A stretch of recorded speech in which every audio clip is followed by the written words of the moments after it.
just your typical nigga shit. And I'm just tired of the typical nigga shit. How you stay? Yeah, what keep you focused? Like, What keep me focused is looking at the community. You know what I'm saying? It's something called the Tyrone Mays Rat Experiment.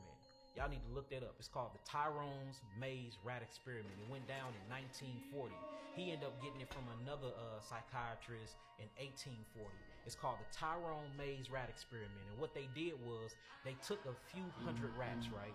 And they splitted them and they divided them. And what they did was they created an environment for both of these rats to live in. In one subject, they took about 100 rats and they put it in an environment where it had clean water.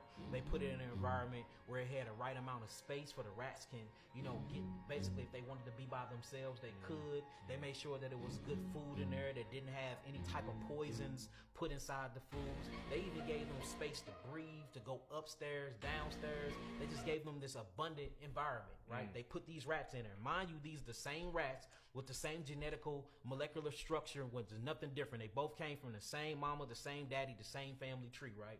So they took these rats, they put one in a good environment, then they put the other 100 rats in a bad environment where they didn't get water. If they did get water, the water actually had acids in it. They made sure they didn't give them the regular food. I think they gave them like cat food or something like that with a bunch of pellets that was inside of them, right? They stuck them on top of each other.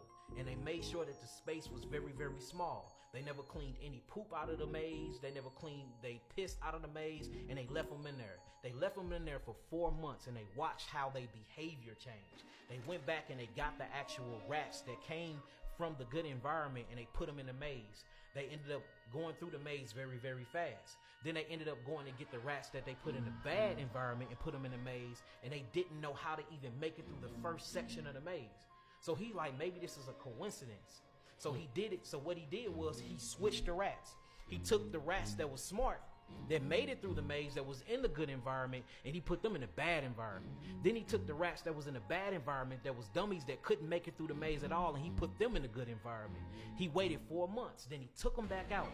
The same rats that was good and smart, that was in a good environment, that he put in a bad environment, now they couldn't make it through the maze. The same rats that was in the bad environments, that was dummies that couldn't make it through the maze, he put them in a good environment. Now they making it through the maze and making it through life just fine.